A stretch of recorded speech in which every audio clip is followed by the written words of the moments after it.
toca su turno, ¿sí? El maestro es es alumno del programa de doctorado en Ciencias Económicas y es parte del seminario de complejidad. Complejidad de instituciones y cognición. ¿Sí? Y nos presenta su trabajo, que es evolución y complejidad de la actividad inventiva de los vehículos eléctricos. Una aplicación de teoría de redes, ¿no? Con datos de patentes, ¿no? Así es. A nivel mundial, ¿sí? Le damos la palabra. Okay. Muchas gracias. Hola. Gracias, buenos días. Antes que nada, pues muchas gracias por la invitación. Por desgracia, el trabajo no permite venir a este seminario. Yo era como más, cuando inició, un poco más frecuente, pero bueno, pues ni modo, a veces no se puede. Pero un poco lo que se puede aportar con todo gusto. Esta está la presentación. Miren, antes de entrar en materia, hay unas cosas que quiero presentar para que se entienda la discusión. No es solamente presentar, digamos, alguna técnica, sino construir un argumento que nos permite explicar la realidad y mostrar algún tipo de transformación o problema que hemos identificado y qué es lo que vamos a hacer. Y a partir de ello, enfocarlo desde una perspectiva de la complejidad, pero también de las instituciones, que nos permita, digamos, construir un argumento y un problema de la cual esto puede ser una aplicación. Entonces, este es el caso de los vehículos eléctricos, que es con lo que nosotros estamos trabajando. Digamos, el programa de la UAM Xochimilco, el PEXI, programa de economía, de estudios, sobre la complejidad, cognición e instituciones, utilizamos estas tres líneas y buscamos temas de aplicación más o menos específicos, ¿no? Hay varias líneas. Una de las que nosotros hemos trabajado es la línea tecnológica y en particular el desarrollo de vehículos más sustentables. Hemos encontrado algunos problemas en el desarrollo de estos vehículos que son propios de la tecnología específica, pero también es propio de, digamos, la evolución tecnológica en general. Nosotros queremos como descubrir a partir de las lecciones de otros autores las relaciones que se han encontrado e ir especificando para encontrar problemas más particulares. Bueno, entonces, esa es la idea. La economía neoclásica se sustenta básicamente sobre dos pilares fundamentales. Uno, la competencia, y dos, la propiedad privada. Sin embargo, esto se vuelve difuso y contradictorio en los derechos de propiedad intelectual. ¿Por qué? La propiedad intelectual es el único monopolio, digamos, que es legitimado por la economía neoclásica. Se asume que cuando se promueve una patente y por lo tanto una restricción institucional para que otros puedan hacer uso de ese conocimiento, esto se otorga como un incentivo para que las empresas o agentes, centros de investigación, lo que sea, investiguen y tengan un mecanismo de financiamiento o un beneficio adicional a por el desarrollo de este conocimiento, que pueden disfrutar. Todos los sistemas de patentes por lo general duran 20 años, pueden utilizar todo este conocimiento y explotarlo, principalmente ellos, o cedérselo a alguien por medio de regalías para que puedan utilizarlo. Perdón, ¿cuánto tiempo tengo para ir? No hay... Ah. No 6 horas, pero lo que te haga falta, ¿no? Ok, muchas gracias. Es que luego hay como restricciones de... Entonces, para saber con qué detalle, ¿no? Y por favor, si hay alguna duda o lo que sea, en cualquier momento, no hay problema para interrumpir. Bueno, entonces, en este sentido, la propiedad se vuelve... es el único sistema en el que está más o menos... o bueno, no sé si es el único, pero es en el que sí se permite esta idea de que para favorecer la competencia o para favorecer el conocimiento tecnológico se permite algún tipo de monopolio, ¿no? Bueno, esto tiene un problema, que es el problema que vamos a empezar a ir dilucidando. Más allá de la competencia o los esquemas teóricos que presenta la economía tradicionales entre competencia o monopolio, hay un problema adicional que hemos podido identificar. Bueno, la tragedia de los anticomunes y el patent ticket, que son dos problemas muy estudiados en la teoría, pero que en realidad uno es manifestación del otro. Si el conocimiento y en particular la propiedad intelectual que se requiere para desarrollar un bien o una tecnología se encuentra fragmentado entre agentes rivales, que bloquean su uso o explotación, entonces el bien puede ser subutilizado conduciendo a lo que se llama la tragedia de los anticomunes. La tragedia de los anticomunes, Michael Heller, en 98, pero también en 89, es uno de los economistas que perteneció a esta generación de jóvenes economistas que fueron a construir mercados en la Unión Soviética tras la caída del régimen socialista. Y ellos descubrieron una cosa muy interesante, que existía demasiada propiedad, ¿no? ¿Qué significa esto? En un Estado socialista, ¿qué significa esto? Que el Estado tenía muchas instituciones o muchas agencias o entidades las cuales tenían derechos sobre algún objeto, alguna propiedad, por ejemplo, los kioscos o donde se venden, ¿no? las tienditas afuera del Kremlin, ¿no? De la Plaza Roja, o los departamentos, donde había muchas agencias que tenían las manos metidas para regular que no hubiera propiedad privada, ¿no? Cuando se cae la Unión Soviética, entonces el problema es que muchos tienen muchos derechos. Al tener muchos derechos, se bloquea su uso. Imaginen, por ejemplo, que cada uno de nosotros somos propietarios de esta silla, ¿no? Si yo quiero moverla, tengo que negociar con cada uno de ustedes la posibilidad de moverla, o si quiero utilizarla para una u otra cosa. Entonces, el problema de la propiedad no es solamente un problema que va en dos niveles, es cuántos derechos existen sobre esto, porque yo puedo rentarla, puedo venderla, puedo usarla. Son muchos tipos de derechos que están contenidos en un objeto, ¿no? Y por el otro lado, también hay muchas personas, o pocas personas, que pueden tener estos derechos. Este traslape es lo que se llama tragedia de anticomunes, porque todo mundo tiene muchos derechos de propiedad sobre un objeto, ¿no? ¿Qué es lo que pasa? Pues el problema es que se puede subutilizar esto, y se ha demostrado este fenómeno. Bueno, por otro lado, el patent ticket, como lo define tradicionalmente Shapiro, aunque puede haber muchas más definiciones, es una de esa red de derechos de propiedad traslapados de una tecnología complementaria y que tiene el efecto de impedir el proceso de innovación.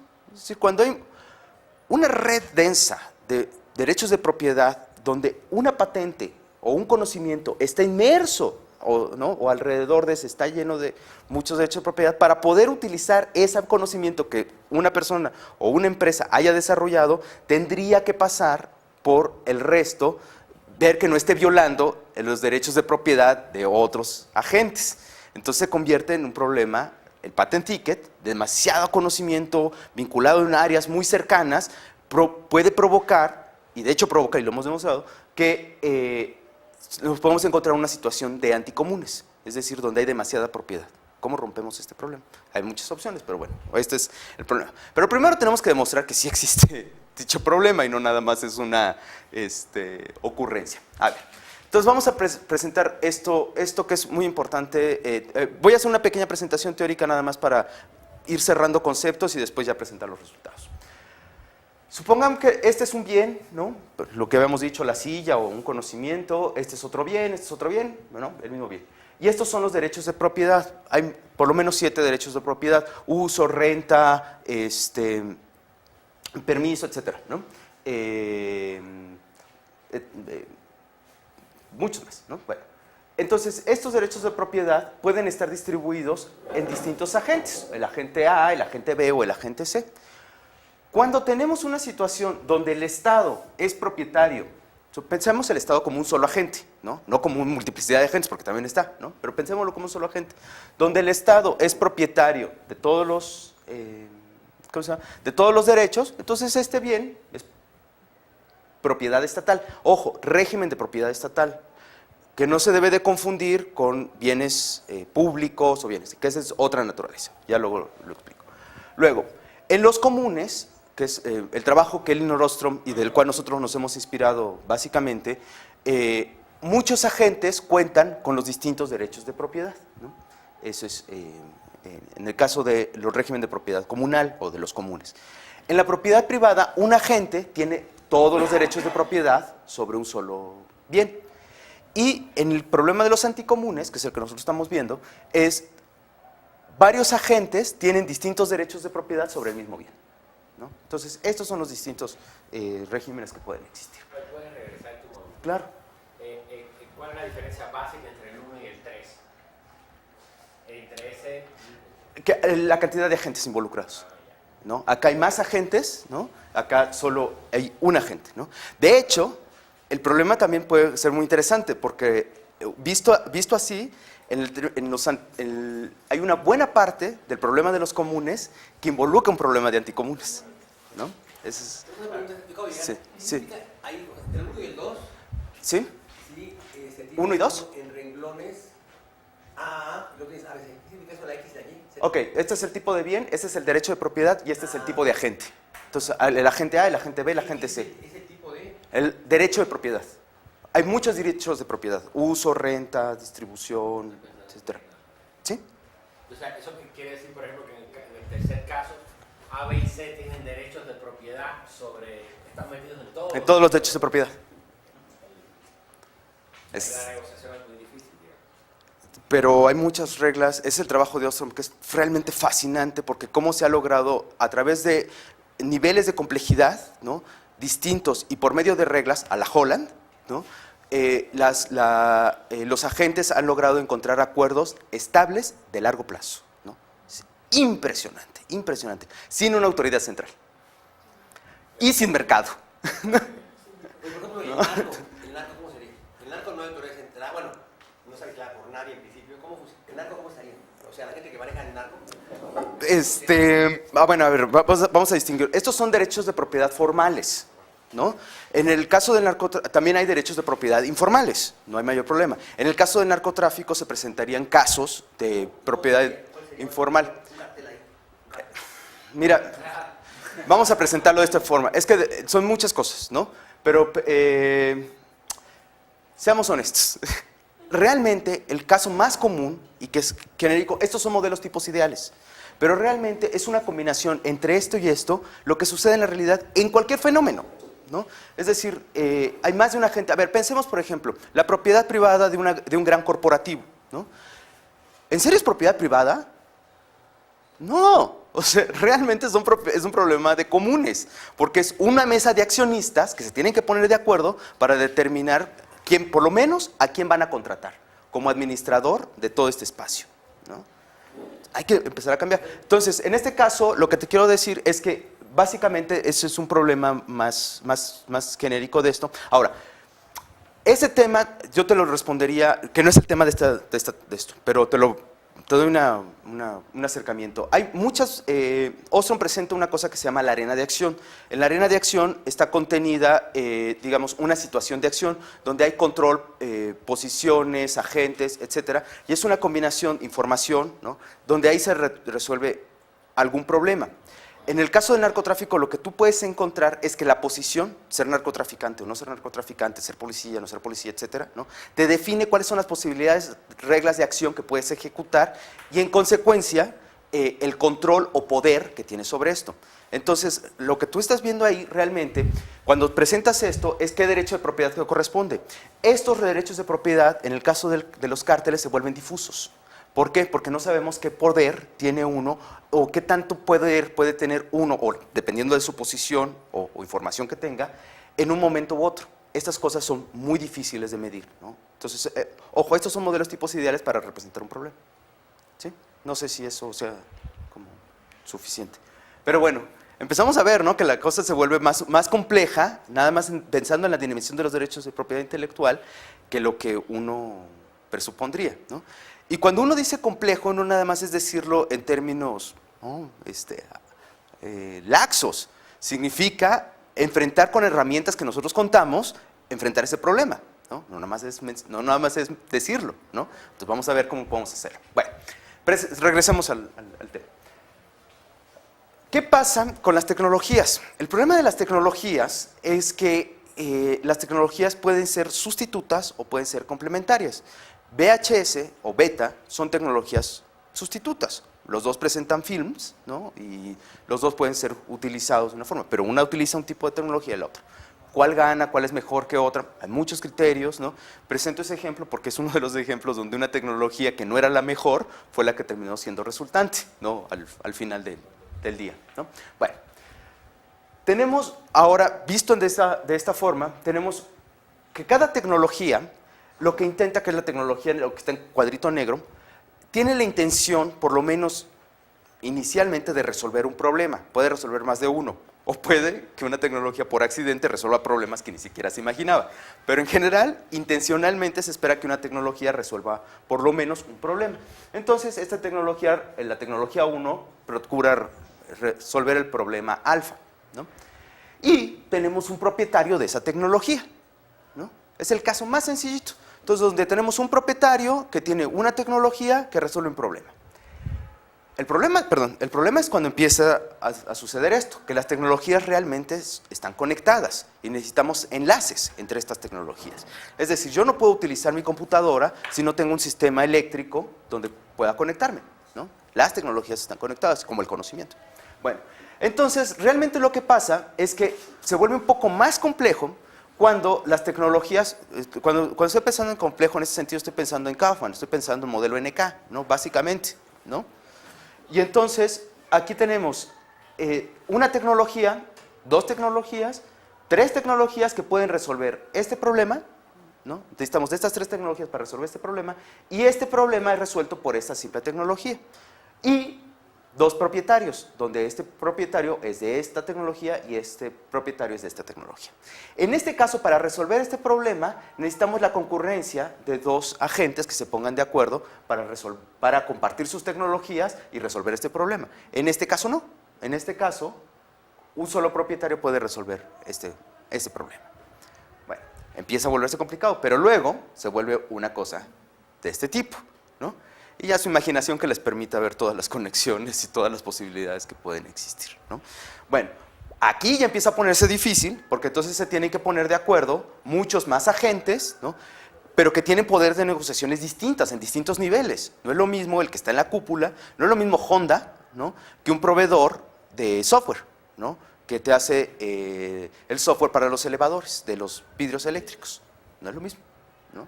Entonces ahí cambian las cosas. Bueno, eso se tiene que aprender a medir. Bueno, en condiciones de incertidumbre derivadas de la emergencia de un nuevo diseño tecnológico dominante, como es el caso de los vehículos eléctricos, no sabemos cuál es el desarrollo, hay por lo menos, ahorita les voy a presentar varias trayectorias posibles que pueden estar.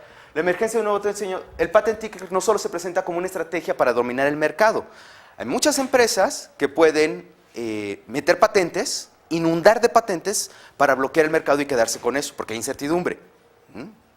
Entonces, no necesariamente es un conocimiento que estén desarrollando, etcétera, sino es un asunto estratégico, ¿no? Pero también puede ser que muchas de estas patentes estén presentes, no porque sea una estrategia, como es tradicionalmente como se maneja el patent ticket, sino que es producto de la propia naturaleza del bien. Es decir, las interconexiones entre los bienes o entre las tecnologías hace que se vuelva una densa maraña donde los derechos de propiedad empiezan a traslaparse y entonces tienes que empezar a crear espacios de negociación. Entonces, la prioridad teórica, bueno, existe relación entre el nivel de complejidad del producto, es decir, entre más complejo sea un producto, como un vehículo eléctrico, la emergencia de la cooperación puede aparecer, ¿no?, incluso en empresas rivales. Y aquí hay una cosa que vamos a empezar a ver al final de la presentación que es muy interesante, donde efectivamente el conocimiento está fragmentado y no les queda más remedio a las empresas capitalistas competitivas que ponerse de acuerdo y cooperar, ¿no? Entonces esto pareciera como pues, casi obvio, ¿no? Pero la implicación en términos de negocios, en términos de dinero, ¿no?, en términos de relaciones, en términos de cooperación, en términos de contratos, es costosísima, ¿no? Costosísima y es un problema nada fácil de resolver. Adelante. Hay gente que critica mucho a las patentes, sí, que son muy largas. Porque un monopolio, es un monopolio. Es un monopolio. Riqueza, ¿no? Sí. Y un antibiótico que vale 4 centavos, te vale 50 pesos, ¿no? Sí. Entonces, hay como que el tiempo que dura la patente te enriquece mucho, ¿no? Las patentes, todas las patentes duran 20 años, todas. Todas. No depende mucho del país, nada, 20, 25. No, lo único que puede pasar son dos casos. Uno, que las patentes puedan tener más de... en el caso de los medicamentos, que es el caso más particular, puede pedir una extensión que dura hasta de 3 a 5 años, ¿no? Generalmente, es muy pocas veces se las otorgan, pero puede extenderse un poquito, ¿no? Y la otra es en casos de emergencia, en algunos países como Brasil, en casos de emergencia de epidemias en las medicinas se cancela, ¿no? Entonces, tú tienes derechos de propiedad intelectual, Pfizer tiene derechos de propiedad intelectual sobre medicamento, si hay un problema de una enfermedad que se ha difundido terriblemente, una pandemia, se acaban esos derechos de propiedad y cualquier laboratorio puede producirlo. Sí, sí debe de haber muchos. Y, Sí. por ejemplo, China y la India como que hay mucho, ¿cómo se llama? No cumplen las leyes, bueno, ¿No, qué, perdón? mucha piratería y todo. Pero es que, mira, a ver, las patentes tienen una duración sobre un territorio. Estados Unidos puede patentar todas las patentes que quiera en su territorio y nosotros podemos producir todo lo que queramos producir en nuestro territorio. No es válido la patente, a menos de que entre en una categoría internacional donde paga más, pero todas las que registra en su país están, a donde tiene un acuerdo mundial, ¿no? Están también protegidas, puede no pagarla, entonces uno puede usarla, ¿no? Entonces, digamos, sí, digamos, las patentes tienen muchas aristas, muchas, algunas positivas, otras negativas. Una observación, algo Sí. que contesta la pregunta, Sí. existe una relación entre medio y complejidad. Lo vimos cuando se desarrolló la telefonía, tanto Ericsson y AT&T alguna vez tuvieron que poner de acuerdo para seguir desarrollando el negocio. Era muy complicado. Así es. En la interconexión. Así es. El mercado no se puede desarrollar con... Pero hay casos... Cada quien buscando su propio teléfono, Sí. su propia manera de conectar llamadas. ¿Por qué no tenemos estéreo en AM? En AM. Entonces se desarrolla FM, ¿no? Sí, pero ¿por qué no tenemos estéreo en AM? La tecnología es posible. Sí, claro que se puede. Tecnológicamente es posible. Se fue por una simple y sencilla razón, que no se pusieron de acuerdo las industrias automotrices para meterle el radio y tampoco se pusieron de acuerdo las frecuencias. Entonces, hay casos donde se puede resolver. Hay casos donde no se puede resolver. ¿No? ¿Mande? Ah, sí, o el triunfo, por ejemplo, del Blu-ray, ¿no? Sobre otro. Hay muchos ejemplos, muchísimos ejemplos de esto. Pero en el caso del mercado de los compactos, ese sí hubo una visión previa. Se pusieron de acuerdo antes, cuando ya estaba el invento, antes de meterlo al mercado nos ponemos de acuerdo y hacemos. Cada quien desarrolló una meta. Hay una cosa... Antes de salir al mercado, están de acuerdo para hacer un único CD. Sí, el problema de ahí es un pequeño problema ligeramente distinto que tiene una importancia muy significativa, que es el problema de los estándares. Entonces, ahí el problema del estándar es, vamos a ver, por ejemplo, el compacto puede, ¿por qué tiene estas dimensiones? Creo que no sé cuántas pulgadas, 4 pulgadas, una cosa por el estilo, ¿no? No. Entonces, estas dimensiones, ponerse de acuerdo para eso, no es un asunto sencillo, ¿no? Y la tecnología que triunfe y la empresa a la cual el diseño dominante se ajuste a los estándares que ella ha desarrollado, ¿no? Le da un poder enorme, ¿no? Y una riqueza gigantesca. Tener que ceder en estas negociaciones no es una cosa sencilla.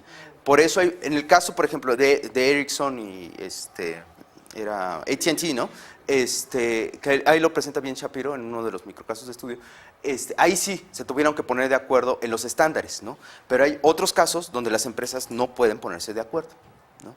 Ahora, la pregunta es, ¿hay una relación entre esta complejidad, la complejidad del bien y la posibilidad de ponerse de acuerdo o no? Es que lo está diciendo Esa es la pregunta. Mientras más complejo es, Así es. el producto, como que más necesidad. Y yo creo que lo puedes ver en el procesador. Ya un procesador normal tiene al menos tiene 3.000 patentes. Sí, más o menos. Porque lo han liberado, pero sí. Si Intel es el dominante, bueno, qué capacidad para poner de acuerdo a todo el mundo, ¿eh? Ahí, sí. El caso de la computación es un poco distinto. Un poquito distinto porque ahí realmente lo que trabajó básicamente fue el desarrollo de los sistemas modulares, ¿no? Y entonces esos sistemas, esa modularidad en el desarrollo tecnológico de las computadoras transformó la industria. No es lo mismo la industria de los 80 a la de ahora. El relato lo tiene muy bonito en un libro ampliamente recomendado que se llama Design Rules, de Baldwin y Clark, del 99-2000. ¿No? Design Rules, ¿no? Reglas, sí, Rules. Entonces, es muy bueno, ¿no? Es muy bueno. Y ahí presenta el caso paradigmático que presenta es el de la computación. Es un poco distinto. Bueno, entonces, sigamos. Determinar la relación que existe entre el grado de complejidad de un producto y la emergencia de la cooperación entre agentes para resolver el problema anticomunes que representa. Ese es el objetivo. A ver, vamos a ver, ¿cuáles son las posibles trayectorias que hasta ahora existen? Y Digamos, estas son las fuentes de tracción del vehículo, ¿no? Lo que está contenido en lo que se llama el powertrain, que es el tren de, digamos, de energía, ¿no? Entonces, estas cosas son, estas cosas, este es el combustible fósil, ¿no? que domina, ¿no? El motor de combustión interna, básicamente, y el flex fuel, ¿no? ¿Qué es esto? Son tecnologías donde mezclan la combustión interna y es un tipo de híbrido, ¿no? La combustión interna y el otro tipo de gasolinas, pero principalmente biodiesel o cualquiera de estos que están, ¿no? La otra trayectoria es el combustible alterno, que puede ser el flex fuel o puede ser el plug-in, ¿no? Que también están hechos básicamente de hidrógeno, ¿no? Y la batería, que son los que están desarrollándose básicamente donde están los vehículos híbridos, que el híbrido es básicamente un motor de combustión interna con un sistema bastante sofisticado de baterías, de muchos tipos de baterías. El fuel cell, el plug-in es rápido, ¿no? Que conecta muy rápido, y el vehículo puramente eléctrico. Entonces, realmente lo que estamos viviendo hoy, ¿no? Es frente a los cambios institucionales, frente a los cambios de los precios del petróleo y frente a los problemas ambientales, la emergencia de una nueva tecnología que se espera va a dominar el mercado los próximos 50 años, ¿no? Las tasas a las que cada año está pidiendo, cada año fracasan, pero cada año se ponen más exigentes Europa, Japón y Estados Unidos sobre el tipo de vehículos que se tienen que desarrollar, ¿no? Y pareciera ser digamos, el paradigma a buscar, pero pasar de motor de combustión interna a un motor eléctrico tiene un problema, ha implicado problemas muy serios, ¿no? El fracaso del EV1 de General Motors fue contundente en ese sentido, y por eso se ha transitado básicamente por medio de los híbridos, ¿no? Pero eso pareciera como un salto. ¿Cuál es la trayectoria? No lo sabemos, ¿no? Que va a seguir. Pero lo que sí parece, y que es muy importante, sobre todo me parece para el caso de México, que en los países del norte hubiera, incluyendo el nuestro, pareciera que la tendencia en los próximos 50 años será ir hacia el motor eléctrico. Mientras que en los países del sur pareciera que se está yendo hacia motores digamos, de distintos combustibles, incluyendo el biodiesel o este tipo de combustibles. Eso tiene unas implicaciones económicas y de justicia social muy graves que se pueden presentar en los siguientes años, ¿no? Hay un libro muy bonito que se llamaba Forraje por Alimento, ¿no? Alimento versus forraje, pues ahora probablemente sea como combustible versus alimento, ¿no? No es una cosa menor. Y el efecto que tenga sobre en el caso de que los vehículos que vayan a dominar en este país sean los eléctricos, tiene una implicación muy seria sobre los sistemas de distribución de energía en este país, ¿no? Entonces, pareciera que lo que pasó con el ESME no fue casualidad, ¿no? O sea, es una proyección no para ahorita, ¿no? O sea, sino 20 años, ¿no? Hay que construir esta infraestructura, ¿no? Es muy interesante y pareciera como que vienen estas dos cosas. Este tipo de estudios son los que nos permiten encontrar detalles. Bueno, objetivos y preguntas. El propósito será explicar la evolución de la naturaleza tecnológica compleja de los vehículos eléctricos con base en los datos de la USPTO. La USPTO es la Oficina de Patentes y Marcas de Estados Unidos, en el periodo del 76 al 12. ¿Por qué se elige ese periodo? Por una razón meramente técnica. Primero, porque básicamente porque la base de datos de Estados Unidos digitalizada y puesta en orden está desde el 76 para la fecha. Hay registros previos, pero la posibilidad en una base de estas para cometer errores es muy grande, ¿no? Si uno empieza a revisar. Entonces se utiliza mejor esto. Luego, nos preguntamos de qué manera la teoría de sistemas complejos permite identificar la existencia y evolución de una densa red de conocimientos tecnológicos, propiedad intelectual y agentes en el desarrollo de los vehículos eléctricos. Y en qué medida la evolución de la naturaleza del bien explica la existencia de derechos de propiedad traslapados y la tragedia de los anticomunes. Adelanto, cuando nos referimos a la naturaleza del bien nos estamos refiriendo al tránsito entre, digamos, tecnologías desconectadas y pocas, a tecnologías conectadas, ¿no? A tecnologías conectadas jerárquicamente. Y esto, como ya mostramos en los grafiquitos anteriores, teóricamente tiene implicaciones importantes en términos de las relaciones que se pueden gestar. Bueno. Se estudió el caso de los vehículos eléctricos, cómo se determinaron cuáles son los vehículos eléctricos. Ahorita les explico cómo es la estructura de una patente, pero básicamente se eligieron estas tres clases, la clase 180-65-1, la 65-21 y la 701-22 de la USPTO. Todas estas se eligieron estas clases porque la propia USPTO tiene un manual que pone las clases, las ordena, y estas clases son las que le llaman tecnologías que suenan, así la llaman ellos, ¿no? Que suenan ambientalmente amigables, ¿no? Entonces, estas son las clases para los vehículos, ¿no? Entonces, que se eligieron, el periodo ya les dije, en total se encontraron 2.358 patentes, 411 agentes distintos, considerando en este caso a los inventores individuales como un solo agente. Todos los demás son empresas, alianzas, centros de investigación, universidades, gobiernos, etc. Y se encontraron 2.384 clases tecnológicas. Bueno, a ver, antes de... Bueno, me voy a pasar para acá y luego explico otro detalle. A ver, esta es una patente. De hecho, esto es una patente muy importante.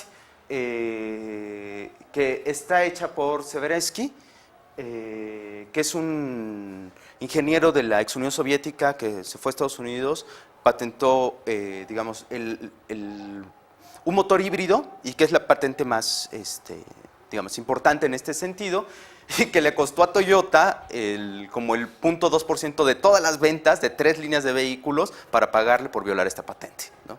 Entonces, es una cosa realmente interesante. Bueno, esta es la patente. La patente tiene pues, el nombre del inventor, la fecha en la que se le otorgó la patente, el issue date, el número de la patente. Todas las patentes pueden ser identificadas por un número, no hay mayor problema, es realmente fácil. El abstract, que es el resumen, digamos, de todo lo que contiene esta patente.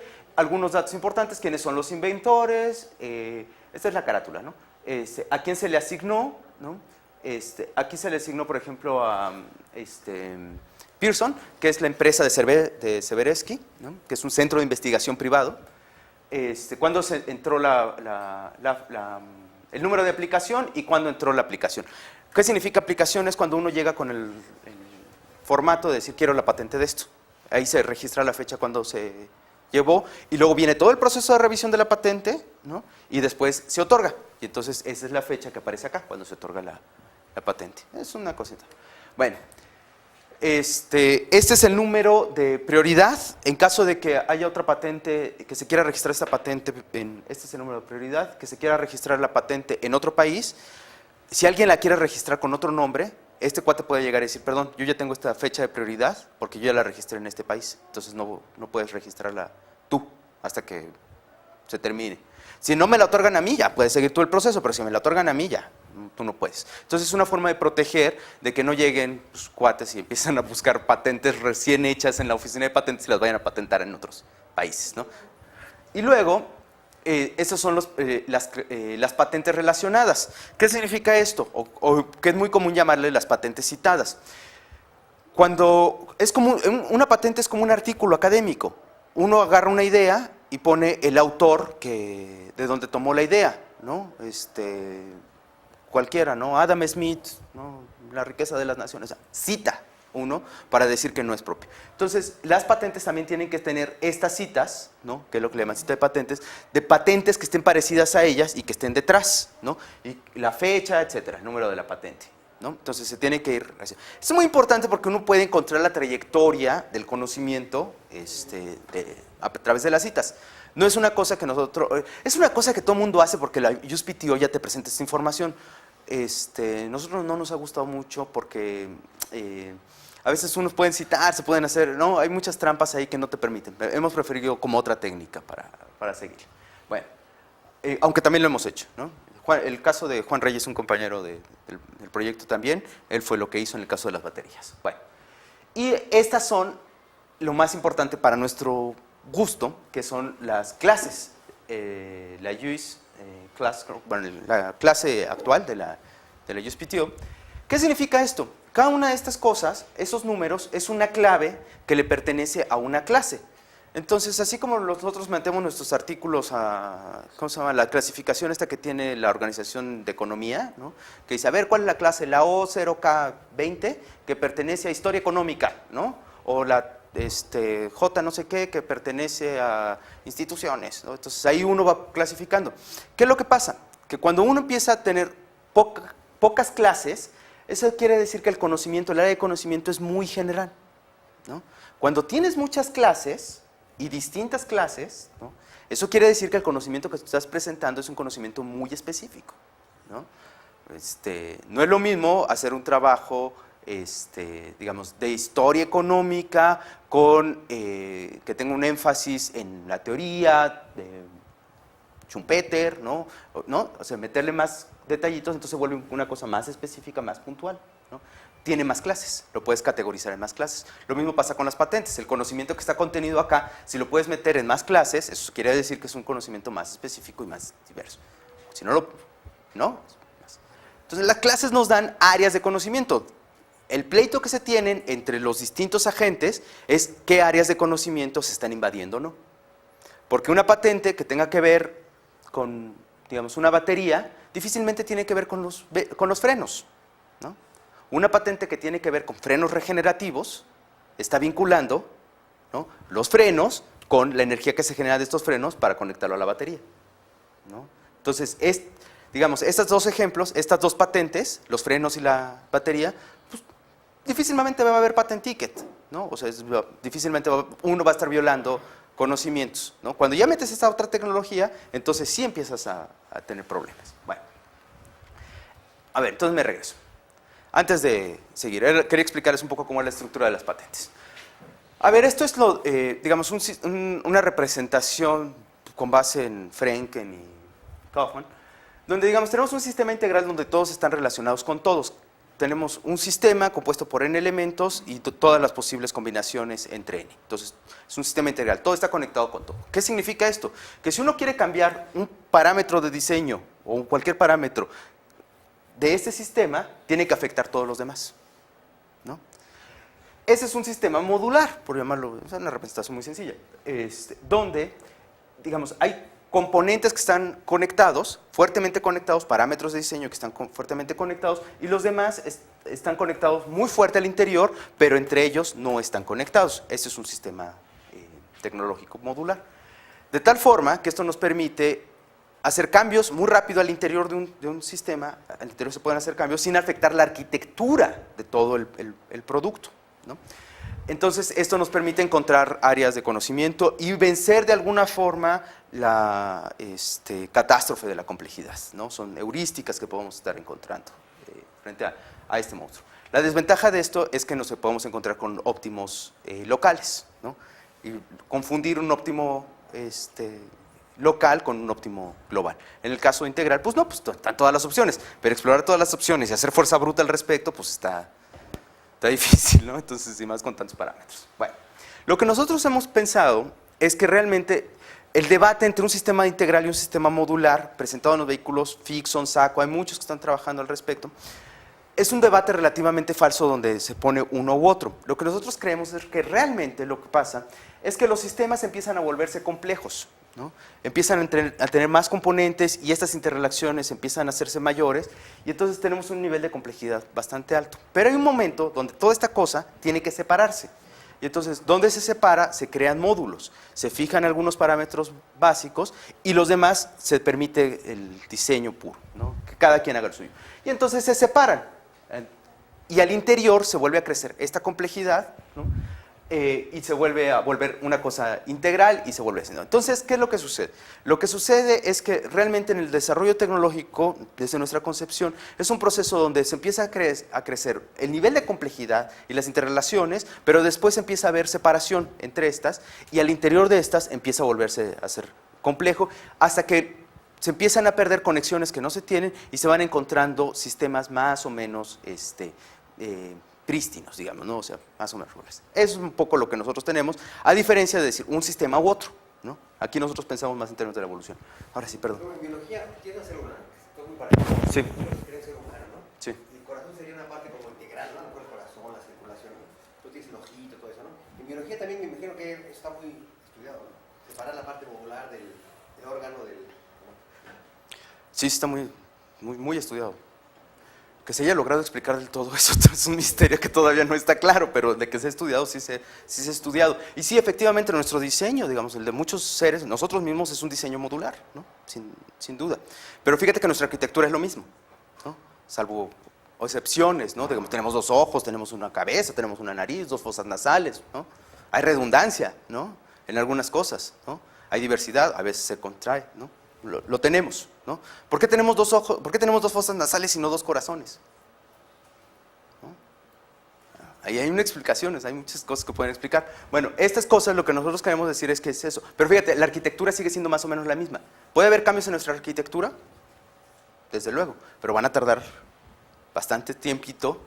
Y que los procesos selectivos, acá los procesos de selección son distintos. Hay muchos procesos de selección. Uno pueden ser los estándares, otro puede ser el mercado, otro pueden ser los costos, otros pueden ser restricciones institucionales. Hay muchas cosas que están en juego que hacen que presiones selectivas que permiten que un diseño esté o no. No nada más los precios, ¿no? Nosotros tenemos, bueno. Entonces, ahora sí vamos a empezar a ver los datos para ver. Estas son, les decía que son las 3 clasificaciones que se buscaron, estas son las trayectorias, y entonces lo que se ve fundamentalmente es que antes de los 90 prácticamente no había actividad en este sector, ¿no? En los vehículos eléctricos, ¿no? A partir de los 90 empieza a incrementarse y es después en el 2004, 2002, ¿no? Y más adelantito donde hay una explosión de patentamiento de esta área, ¿no?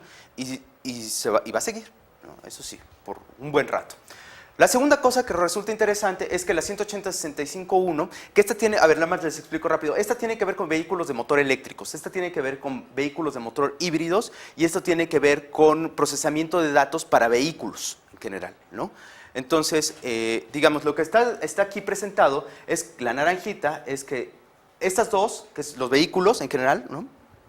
Y sus sistemas de, digamos, de control eléctrico-electrónico, están creciendo, pero los sistemas de control eléctrico-electrónico están creciendo. En el último periodo han crecido mucho más que el propio desarrollo de los vehículos.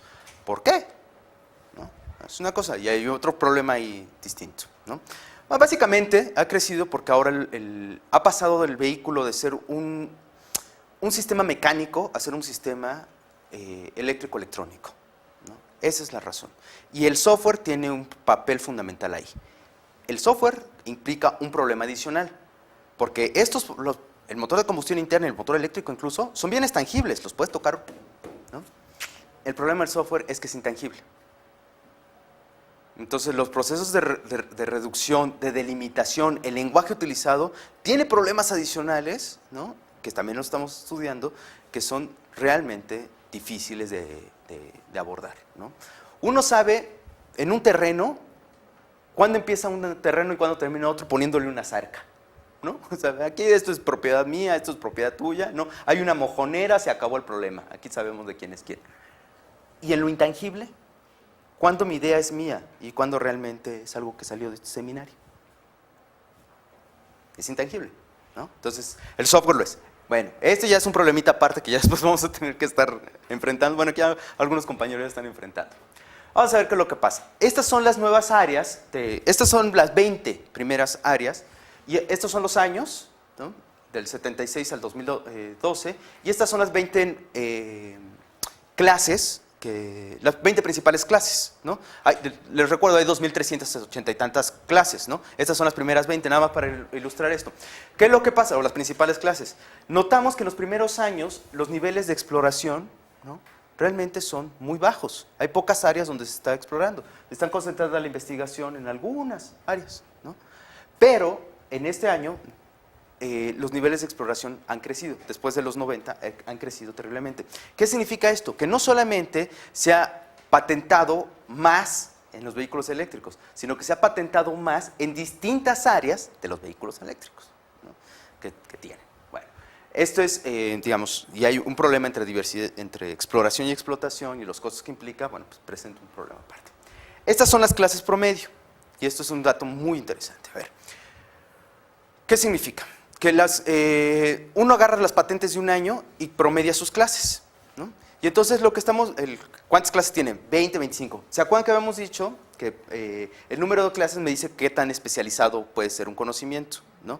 Entonces, esto es lo que se presenta, y lo que encontramos, perdón, son ciclos, ¿no? Ciclos de subida y bajadas, ¿no? Y un cambio de ciclo a partir del 2000, ¿no? ¿Qué es el cambio? ¿Qué significa esto?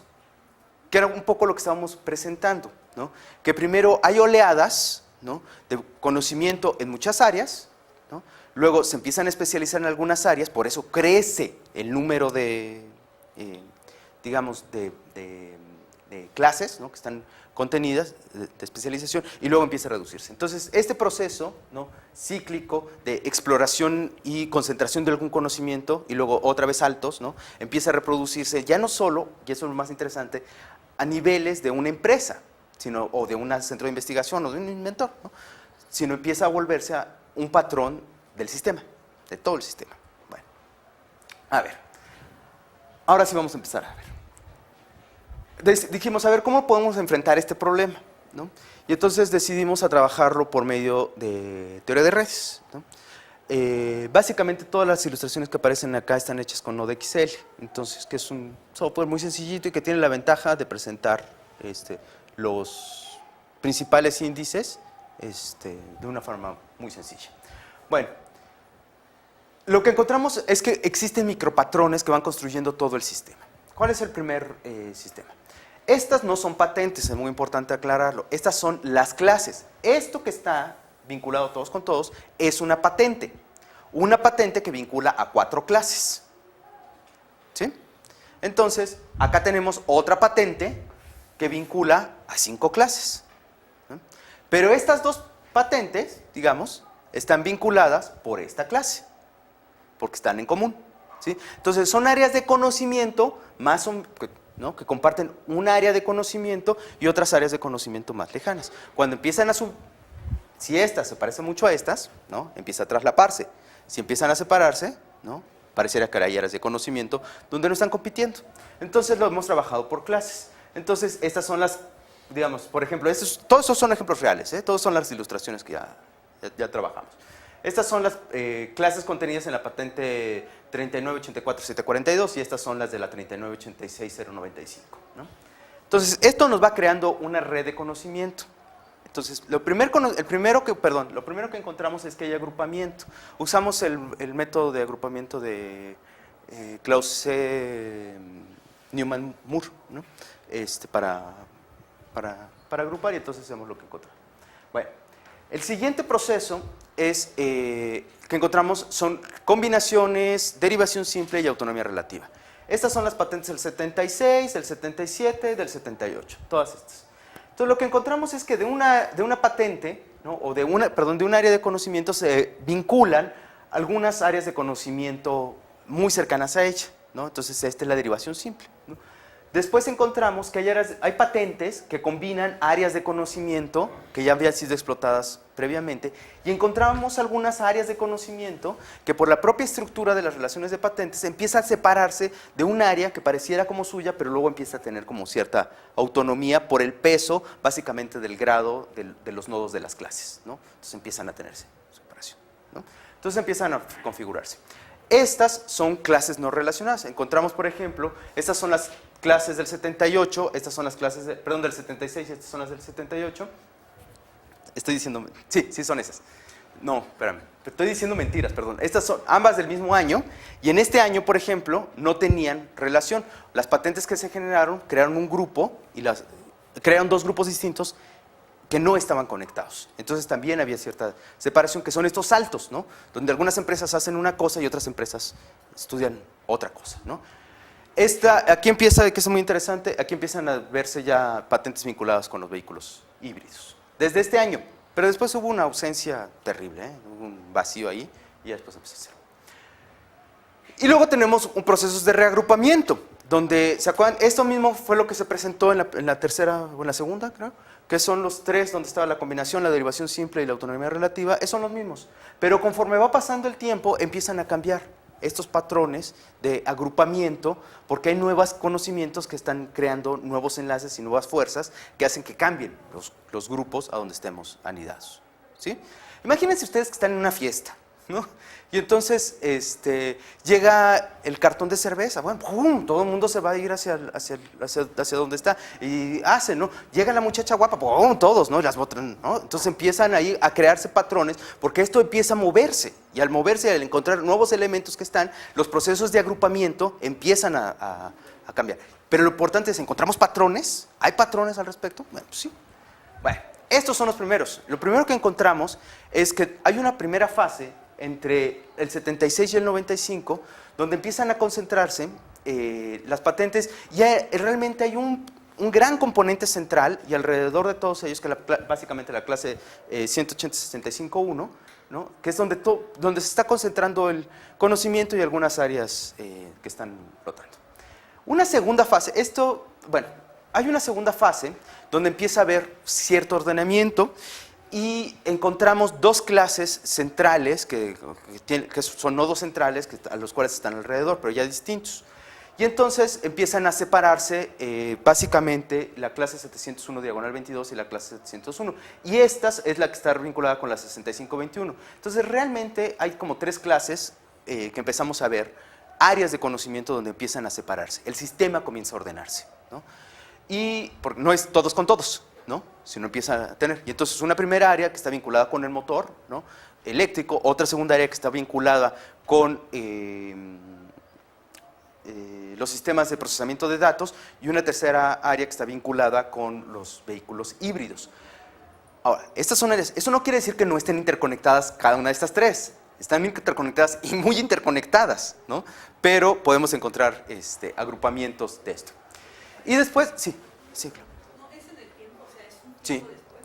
Sí, no, lo que hice fue grupos de 20 años, los primeros 20 años, luego un grupo intermedio de 20 años, luego otro grupo intermedio, luego otro grupo final de 20 años, para poder mantener una vinculación, periodos más o menos homogéneos, bueno, no más o menos, periodos homogéneos, pero que cada uno, como se están traslapando, contiene información del periodo previo. Entonces no pierdo información y voy teniendo una misma escala. Sí, se van agrupando, digamos, los que me salieron los primeros 20 años, bueno, realmente fue de atrás para adelante, ¿no? O sea, las de los últimos años, luego me fui los previos, 20 años antes, que eran con una diferencia como de 6 años, y entonces ya me corrí, y entonces mantengo información de los dos grupos. En medio mantengo información del grupo principal y del grupo final, y entonces esto, digamos, es para poder mantener este tipo de información, porque si cortas, ¿no?, puede haber saltos que suceden no por el proyecto, no por el proceso mismo del fenómeno, sino porque el observador le mochó información, ¿no? Entonces, por eso, esa fue la técnica que se utilizó. Bueno, esta es la tercera fase, y la última, ¿no?, que son, de hecho, periodos de 10 años. Esta última nada más la presenté en los últimos 10 años para hacerlo más evidente, pero se mantiene en los otros. Y estos son, digamos, donde ya empezamos a tener una separación mucho más clara entre las conexiones de los grupos, y donde empiezan a verse ordenamientos jerárquicos, ¿no?, áreas donde ya están y vínculos entre ellos. Esto, cuando empezamos a ver los procesos, dijimos, esto parece la meiosis, pues, ¿no? Un poco lo pensamos, digamos, como una metáfora, no lo quisimos poner porque luego las metáforas biológicas generan más ruido que aclaración, ¿no? Pero esto realmente es un proceso muy similar a la meiosis, o lo que podemos llamar como meiosis tecnológica, ¿no?, donde hay más o menos el mismo, digamos, áreas más o menos comunes, empiezan a separarse, empiezan a diversificarse, ¿no?, empiezan a ordenarse, y cada quien empieza a tener áreas de conocimiento propia, ¿no? Esto no está planeado por nadie, no es una arquitectura centralizada. Es proceso de la participación y concurrencia de muchos agentes que están resolviendo diferentes niveles de problemas enfocados en un área similar. Está padre, ¿no? Bueno, entonces, la idea de esto es, hay orden, ¿no?, la formación y dinámica de grupos. Entonces, lo que se hacen, bueno, cada año hay distintos grupos, ¿no? Presentamos, vemos que cada año se forman unos grupos, otro año se forman otros grupos, y así vamos viendo la formación de cada año. Entonces, lo que encontramos es que primero hay una tendencia a que cada año empiecen a formarse más grupos y más grupos. Incluso en este año, que son 73, creo que es 2005, se forman un montón de grupos, ¿no? Pero a partir de eso empiezan a concentrarse. Entonces es un proceso primero donde empiezan a crecer, empieza a diversificarse, son muchas áreas, y después un proceso donde empiezan a juntarse, ¿no? Que aquí está representado, ¿no? Estos son los principales 4 grupos que se forman, ¿no? Y entonces empiezan a juntarse, luego empiezan a separarse. Aquí pareciera que se empiezan a juntar y empiezan a separarse y quedan 3 grupos principales, ¿no? Estos 3 principales grupos son básicamente los mismos que ya hemos presentado, ¿no? Entonces, pero ahora ya están ordenados. Entonces empieza a concentrarse en ciertas áreas muy bien definidas el conocimiento que se está desarrollando. Y calculamos la entropía a la Shannon, ¿no? Y entonces lo que encontramos acá es, primero que la entropía sube mucho en los primeros años, lo cual tiene sentido porque cada nueva clase de conocimiento que se incorpora, al ser muy pocas áreas, crea mucha perturbación en el sistema, ¿no? Y entonces, o bueno, relativamente pocas, ¿no? Porque sí son ya son el orden de 300, 400. Entonces empiezan a moverse y después encontramos un periodo de más o menos estabilidad y luego un periodo de caída. ¿Cómo explicamos ese periodo de caída? Pues precisamente por el ordenamiento, ¿no? O sea, hay muchas más áreas en este periodo, muchas más áreas nuevas, ¿no?, que en los periodos anteriores, pero hay menos entropía. ¿Cómo se explica eso? Pues justamente por eso, porque se están concentrando las nuevas áreas al interior de los grupos que se están formando. Estos son los estadísticos de la red, ahí se pueden ver la modularidad, las densidades, los autoloops, ¿no? Esto es importantísimo, ¿no? Digamos, los nodos, que pasaron de 8 nodos en el 76, 8 clases, ¿no?, de conocimientos, a 2.394, ¿no? Áreas de conocimiento distintas, clases tecnológicas, ¿no? Es una cosa exponencial, ¿no? Bueno, las densidades de las redes, aquí están justamente en los diámetros podemos observar. Primero, pues, digamos, la unión, pues tiene mucho sentido que en los primeros años ahí el diámetro sea pequeño de la red, pues, porque todo el mundo está más o menos conectado con todos, son áreas pequeñas. Luego empieza a haber un proceso de desconexión y luego otra vez un proceso de conexión. Un diámetro de 3, ¿no?, para una cantidad de nodos de esto, implica una conexión bastante amplia.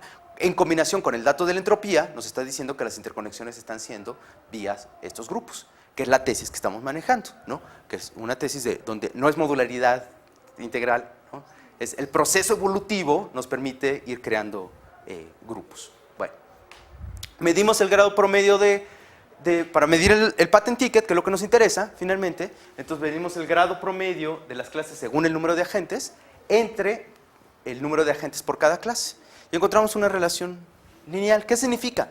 Que hay más agentes que están en las áreas más densamente pobladas, ¿no? Entonces, ahí va a haber más patent ticket. Y encontramos menos agentes en las áreas menos exploradas, ¿no? Esto es bien importante, porque entonces permite entender que el mito de las grandes corporaciones que patentan todo, pues no es tan cierto, porque tenemos pocas áreas donde a ellas no les interesa participar, ¿no? Y hay agentes, ¿no?, pequeños y medianos, que sí entran y participan en esas áreas, ¿no?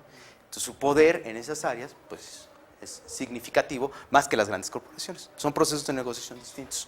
Bueno, eso es lo que hemos encontrado. Entonces encontramos que sí, ¿no?, que donde hay más áreas y promovidas por la propia naturaleza compleja de las relaciones entre las clases tecnológicas que se van juntando, encontramos que también hay más agentes concurrentes y por lo tanto ahí podemos encontrar más derechos de propiedad, posiblemente mayores problemas de propiedades traslapadas y por lo menos patent ticket.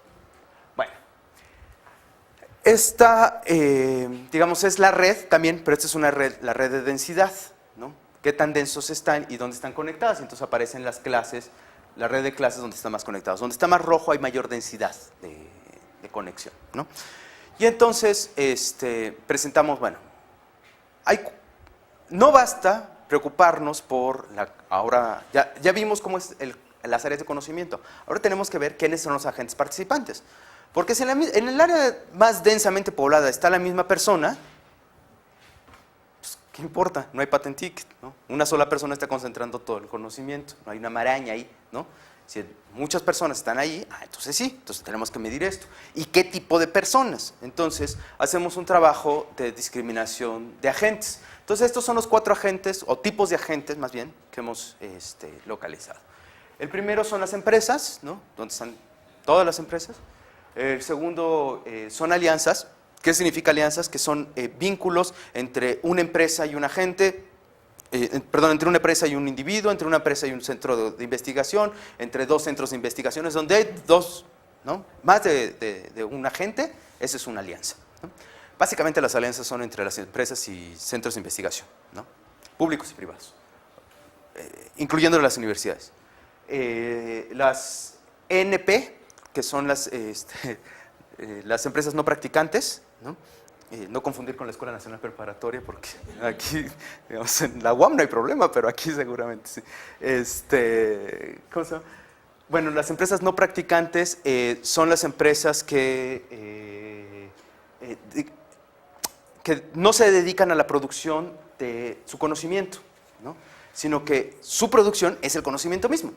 Básicamente, universidades, centros de investigación. Aquí hay una cosa que afortunadamente en nuestro caso no sucedió, pero hay un fenómeno que se llama patent troll, que son despachos de abogados que compran patentes para luego litigar con ellas. Entonces, no están generando ningún conocimiento, no están generando, ¿cómo se llama? No están produciendo nada, lo único que están haciendo es aprovecharse del sistema, del sistema institucional para poder generar ganancias monetarizando el conocimiento, ¿no? Entonces, esos son los patent trolls que están caracterizados también dentro de las empresas no practicantes. Entonces, hay que tener mucho cuidado cuando vean, ¿no?, empresas no practicantes.